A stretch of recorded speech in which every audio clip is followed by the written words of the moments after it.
شروع اللہ کے نام سے جو بڑا مہربان اور نہایت رحم فرمانے والا ہے۔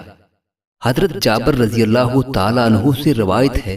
کہ رسول اللہ صلی اللہ علیہ وآلہ وسلم نے فرمایا کہ اللہ تعالیٰ ماں باپ کی خدمت اور فرما برداری اور حسن سلوک کی وجہ سے آدمی کی عمر بڑھا دیتا ہے۔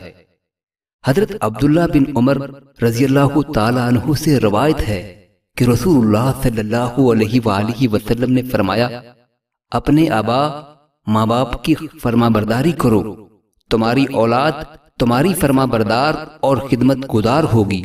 اور تم پاک دامنی کے ساتھ رہو، تمہاری عورتیں پاک دامن رہیں گی۔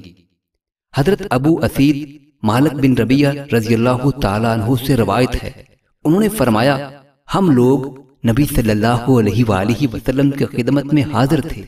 کہ قبیلہ بنو سلمہ کا ایک آدمی آیا اور عرض کیا، اے اللہ کے رسول، کیا میرے والدین سے حسن سلوک کی کوئی صورت باقی ہے جس کے ذریعے سے ان کی وفات کے بعد میں ان سے نیکی کر سکوں؟ آپ نے فرمایا، ہاں، ان کے لیے دعا کرنا، ان کے لیے اللہ سے بخشش کی درخواست کرنا،